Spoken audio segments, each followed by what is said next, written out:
இன்னைக்கு நம்ம யாரெல்லாம் நம்ம நிழலா நினைக்கிறோமோ மனுஷங்களை அந்த நிழல் ஒரு நாள் என்ன பண்றது நம்மளை விட்டு மறைச்சு. அது யாராகட்டும். அல்லேலூயா. இன்னைக்கு எல்லா பேரண்ட்ஸ் வீட்டுல பெற்றோர்கள் பையன்தான் கேட்பாங்க எல்லாருமே. அது என்னன்னு தெரியல. அன்னைக்கு அண்ணாவுக்கு தான் கேட்டாங்க, பிள்ளை கொடுத்தா ஒரு பையன் தான் கேட்பாங்க, பிள்ளை கொடுத்தா சொல்லு. ஓ அடிக்கிறதுக்கா? அம்மா அப்பா அடிக்கிறது சொல்றீங்களா? தேவிக்கு ரொம்ப அதிர்ஷ்டம் எப்போ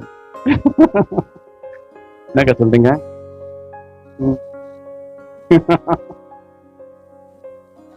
பெண் பிள்ளை பெற்றவங்க தான் எனக்கு ரொம்ப நல்லவங்க. எனக்கு நல்லவங்கன்னா அதிர்ஷ்டாரி அவங்க தான். ஆசீர்வாதம் அவங்க ஆசீர்வாதமா இருக்காங்க எனக்கு தெரியுமா? பிள்ளை பெற்ற பாட்டு வந்து அது மாதிரி பிள்ளை கேட்பாங்க, எத்தனை பையங்க அம்மா அப்பா பாத்துக்கிறாங்க சொல்லுங்க பார்க்கலாம். எதுக்கு எங்க பையன் கேட்கிறா சொல்லுவாங்க, எங்க பையன் கடைசி காலங்களில் பார்த்து பொண்ணுன்னா அந்த வீட்டுக்கு போயிட்டு அது பார்த்துக்காதுங்க, பையனா பார்த்துப்பான்னு சொல்லுவாங்க. அவனுக்கு அப்படி ஊட்டி ஊட்டி வளர்ப்பான், எல்லாம் செய்வாங்க. அவனுக்கு ஒரு காலம் வந்து உடனே அவனுக்கு கல்யாணம் ஆகும். அவங்க வீட்டுக்கு ஒரு பொண்ணு வரும். அந்த பொண்ணு சொல்லும், என்ன அவங்க அம்மா பார்த்தாலும் நமக்கு பிரச்சனையே இருக்காங்க, பேசிக்கிட்டே இருக்காங்க, அனுப்புங்க எங்காவது அனுப்புங்க. அவங்க உன்னை இவரும் என்ன பண்ணுவார், ஒரு நாள் சமாளிப்பாரு. அம்மாவா மனைவியா, தாயா தாரமா? தாய்க்கு பின் தாரம் தான். இப்போ அவருக்கு தாய் வேண்டாங்க. இது வரைக்கும் வளர்த்தது வேணுமா, இனி கடைசி வரைக்கும் இருக்கிறது வேணுமா? யார் வேணும்? நம்ம கடைசி வரைக்கும் நமக்கு என்ன வேணும்? வைஃப் தான் இருப்பாங்க நம்ம கூட. அப்போ என்ன செய்யறாங்கன்னா இப்போ அம்மாவை அப்பாவை என்ன பண்றாங்க, கொண்டு போயிட்டு அனாதாசிரமத்துல போயிட்டு சேர்த்துடுறாங்க. இங்கே எங்கப்பா. ஆனா அவங்க யோசிக்கல, இன்னைக்கு நம்ம இப்ப இருக்கிறோம்னா நம்ம எப்படி வளர்த்துருப்பாங்க, அவங்க எப்படி பார்த்துருப்பாங்க, அது யோசிக்கல. அப்ப அந்த பையன் கொண்டு போய் என்ன செய்யறான், மனைவி பேச்சு கேட்டு கொண்டு போயிட்டு அப்ப அவங்க சொல்லுவாங்க, அம்மா அப்பா அந்த பையனை பார்த்து, ஒரு பொண்ணே பேசாம பெற்றிருக்காங்க, இவனை பெற்றோரோட என்ன பண்ணலாம், ஒரு பொண்ணே பெற்றிருக்காங்க நம்ம பார்த்துருக்கோம். இன்னைக்கு அப்பா அம்மா பெற்றோருடைய நம்பிக்கை நேரில் என்ன தெரியுமா, பையன் தான்.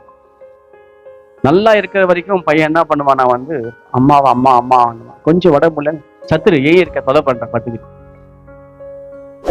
பையன்.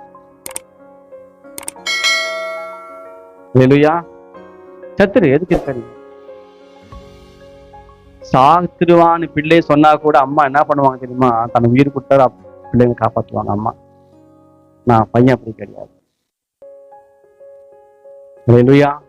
பெத்தவங்க பாரமா மாறுவாங்க சில காலங்கள் பசங்களுக்கு. அது அழகப்பட்டு பைபிள், உன் தாய் தந்தை கனம் பண்ணுவாயாக, நீ நீடித்த நாட்கள் வாழும்படிக்கு, நீ பூமியிலே சந்தோஷமா இருக்கும்படிக்கு என்ன செய்யணுமா, உன் தாய் தந்தை கனம் பண்ணு. மனைவி 1000 சொல்லும். மனைவிக்கு என்ன தெரியும், 2 வருஷம் இருக்குமா வீட்டுக்கு எல்லாமே தெரிஞ்சிருமா மனைவிக்கு? அம்மா அப்பா பத்தி சொல்லுங்க. அம்மா அப்பா எதுவுமே தெரியாது, நம்ம வளர்ந்த விதம் தெரியாதுன்னே தெரியாது. அந்த அம்மா சொன்னவன் இந்த அம்மா போய் அப்படி கேட்டுருமா அவங்க. அல்லேலூயா. தெளிவு வேணும், தெளிவு உள்ளவன் கரெக்டா இருப்பான். அல்லேலூயா அல்லேலூயா. கர்த்தருக்கு ஸ்தோத்திரம். ஆகினாலே நிழல், பெற்றோர் நிழல் யாரு? பசங்க. அந்த பசங்களே என்ன பண்றாங்க, பெற்றோரை தனியா வச்சிடறாங்க, கொண்டு போயிடுச்சு. அவங்க நம்பிக்கை என்னது கீழே போச்சாங்க. அவங்க நினைப்பாங்க இன்னைக்கு நம்ம வாழ வேண்டும், அந்த நிலைமைக்கு வந்துடுவாங்க. அல்லேலூயா. கர்த்தருக்கு ஸ்தோத்திரம். பைபிள்ல கூட ரூத் என்றதான நம்ம தெரியும். பைபிள்ல அவங்க யாரு? மோவாபியஸ் இல்லையா? ஆண்டவரை பத்தி அறியாத நம்மளை மாதிரி ஒரு புரஜாதி தெரியாதவங்க அவங்க. அப்போ அவங்க கணவனை இழந்து இப்ப என்ன செய்யறாங்கன்னா கணவனை இழந்து மாமியாரு கூட வராங்க, பெத்தலுக்கு மறுபடியும் வராங்க. வந்த உடனே அங்க போவாசத்தில் இருக்கார். அவர் சொல்றாரு, இஸ்ரவேலின் சட்டைகளின் மறைவாய் வந்த உனக்கு அவராலே நிறைவான ஒரு ஆசீர்வாதம் உண்டாகும். இஸ்ரவேலின் சட்டைகளின் மறைவாய் வந்த அப்படின்னா அவன் நேர்ல வந்திருக்க. இப்ப நீ வந்து ஒரு காலத்துல எங்க இருந்த? நீ வந்து மோவாபில இருந்த, உங்க அம்மா அப்பா வீட்டுல இருந்த. இன்னைக்கு எங்க வந்திருக்க? வந்து தெரியாத ஒரு ஊர்ல உன் மாமியார் வீட்டுக்கு நீ வந்திருக்க. மாமியார் வீட்டுக்கு மட்டும் வரல, இஸ்ரவேலின் தேவனுடைய நிழலே வந்திருக்க நீ. அல்லேலூயா. அது வரைக்கும் வாழ்க்கை வெறுமையான வாழ்க்கை, எதுவுமே இல்லாத ஒரு வாழ்க்கை. எப்போ நீ இஸ்ரவேலின் சட்டைகளில் மறைவாய் வந்தியோ, அவன் நிழலே நீ வந்து தங்கனியோ, உனக்கு நிச்சயமாகவே சீக்கிரத்திலே ஒரு நிறைவான ஒரு ஆசீர்வாதம் உண்டாகும் என்று போவாஸ் அங்க அவருக்கு வாக்கு பண்றாரு. அல்லேலூயா. நம்ம பைபிள் படிக்கிறோம், சந்தோஷம்தான், கடைபிடிக்கிறோம், சந்தோஷம்தான். ஆனா எத்தனை பேர் வந்து அதன்படி நம்ம செய்யும்படி விரும்புறோம்? அல்லேலூயா.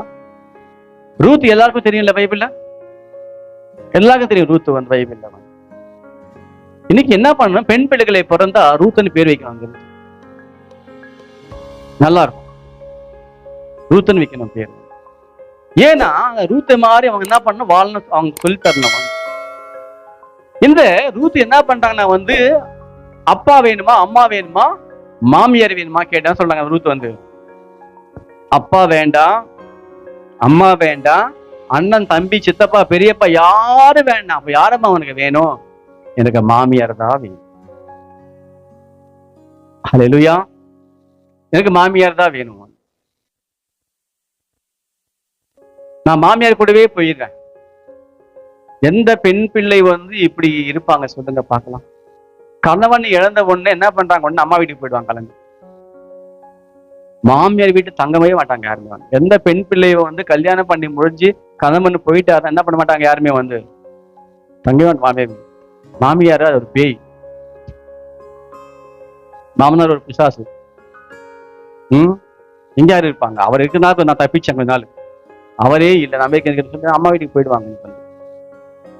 ஆனா இந்த ரூத் என்ன பண்றாங்க தெரியுமா? வந்து அம்மா அப்பா வேண்டாம், அண்ணன் தம்பி வேண்டாம், எனக்கு யார் வேணும்? இப்போ வந்து மாமியார் தான் வேணும்னு சொல்லி இன்னைக்கு மாமியார் தான் வேணும்னு சொல்லி நல்ல ஒரு முடிவெடுத்து அவங்க பின்னாடியே இந்த மாமி சொல்றாங்க நீ போயிடம்மா போயிடமான்றாங்க. இவங்க அம்மா சொல்றாங்க நான் போக மாட்டோம் அம்மா வீட்டு. மரணமே என்று நம்மளை எதையுமே பிரிக்க முடியாத ஸ்ட்ராங் ஆயிட்டாங்க. அவங்க வந்து என்ன பண்றாங்க? மாமியார் கூட்டு போறாங்க. கூட்டு போன உடனே அந்த ஊருக்குள்ள போன உடனே எல்லாரும் பாக்குறாங்க, மாமியாருக்கும் புருஷன் கிடையாது, ரூத்துக்கும் புருஷன் கிடையாது. இப்போ வந்து 2 பேரும் போறாங்க. இப்போ வந்து அப்போதான் அங்க சொல்றாரு போவாஸ் அந்த அம்மாவை பார்த்து, இஸ்ரவேலின் தேவனுடைய சட்டில மறைவாய் வந்த உனக்கு அவராலே நிறைவான பலன் உண்டாகும்.